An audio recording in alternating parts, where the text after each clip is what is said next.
प्रभात विद्यार्थियों, sunrise public school भालसी Panipat कक्षा 7 कविता 6 ऊंचाई, कवि अटल बिहारी वाजपेयी। मौखिक प्रश्न उत्तर। आज हम इस कविता के मौखिक प्रश्न और अभ्यास के प्रश्न दोनों करेंगे। मौखिक प्रश्न, ऊंचाई से क्या आशय है? उत्तर, ऊंचाई से आशय है सफलता। ऊंचाई पर उसे धन सम्मान सब कुछ मिल जाता है। प्रश्न नंबर 2, आरोहियों को कौन आमंत्रित करता है? उत्तर, आरोहियों को पहाड़ आमंत्रित करता है।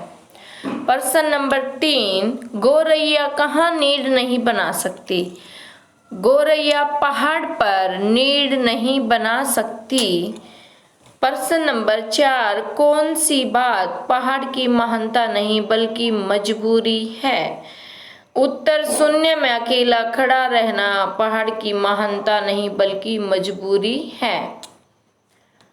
प्रश्न अभ्यास के प्रश्न नंबर क, कवि अभिनंदन का अधिकारी किसे और क्यों मानता है?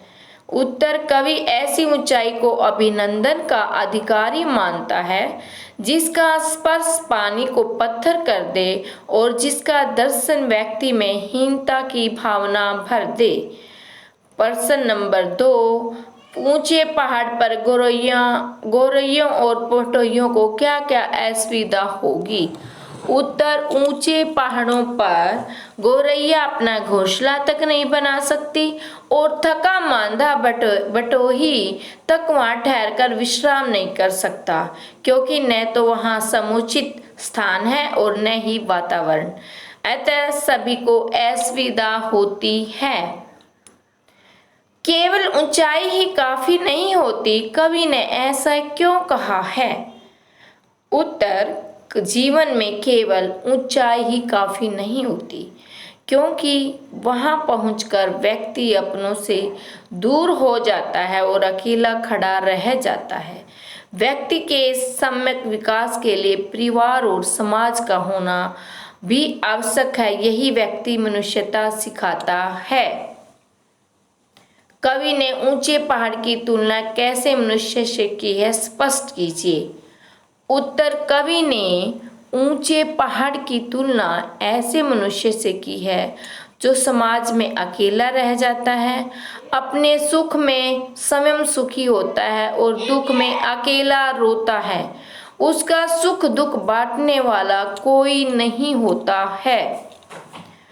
ऊंचाई के साथ साथ विस्तार का होना क्यों जरूरी है? उत्तर, ऊंचाई के साथ विस्तार का होना मनुष्य को सामाजिक बनाने के लिए जरूरी है। अकेला मनुष्य ठूंठ सा खड़ा होता है। समतल वातावरण में ही वह फलता फूलता और विकास कर पाता है। इसलिए विस्तार का होना जरूरी है। कविता का मूल भाव स्पष्ट कीजिए। उत्तर, कवि मनुष्य को ऊंचाई पर ले जाना तो चाहता है। कविता मनुष्य को ऊंचाई पर ले जाना तो चाहती है, किंतु समाज से उसे विमुख करना नहीं चाहती। क्यों? समाज में उपलब्धियां, यश, मान और प्रतिष्ठा जितने आवश्यक हैं उससे भी कहीं अधिक आवश्यक दया, करुणा, परोपकार और सेवा की भावना है, जो समाज में रहकर ही विकसित होती है। इसलिए समग्र समाज का विकास ही कविता का मूल भाव होता है। छात्रों, आज हमने इस कविता में पढ़ा।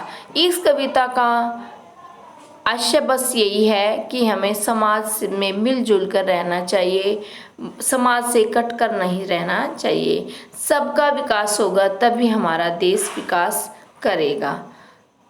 आपका दिन मंगलमय हो, शुभ हो। धन्यवाद।